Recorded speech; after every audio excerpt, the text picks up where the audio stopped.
that the years as they pass by, the many tribulations that we have, and the trials, they are not without compassion from heaven's throne. Because Jesus intercedes for us, doesn't he, at the right hand of the Father.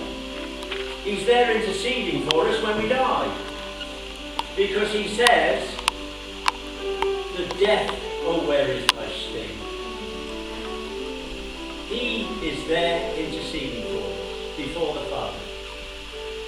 And this morning, he says here, he's going to sustain us even in life. Not only physically, but through difficult times and difficult moments in our lives. The older we get, of course, the closer we get to meet God.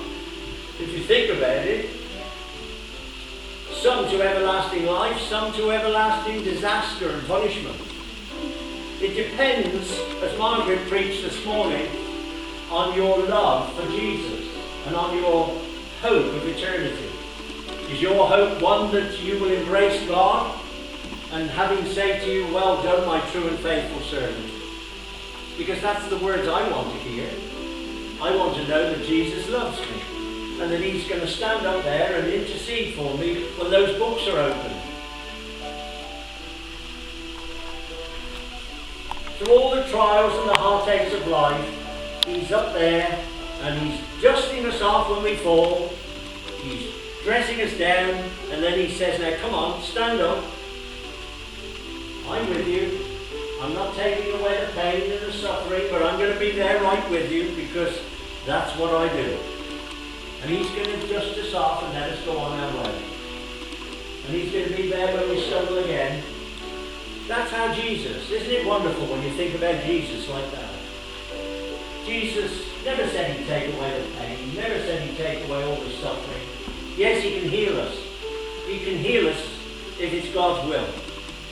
But very often we don't always get healed. And this morning I was thinking about mothers. We celebrate their lives today, and we remember that there are families who don't have mothers with them any longer. True, isn't it? Mothers have gone. They've gone to be with the Lord. They've won the journey, they're all the way through, and they're there. But you know, there's sadness this morning with mothers that are not any longer with us, for the families that are left behind. But if you think about it like this, they are very blessed to have had a mother, and to have a mother that loves them, and is now waiting in heaven for her offspring to return home. We are the offspring. We are the children of the living God. And God wants us to know this morning that he says in his word, honour thy mother and father. Be kind to them. Share with them. Bless them. Look after them in their dotage. And make sure that they know how grateful you are for all that they've done for us all their lives. So we remember the mothers today. Let us remember them with love, and let us celebrate with those that we still have with us. My mother is 90 now, my father's 94. Amazing, isn't it? And I am blessed because my mother and father are still here. Amazing. But I honour them. And I spoke to my mother this morning before I came to church, and I said, bless you, Mother. It's your day.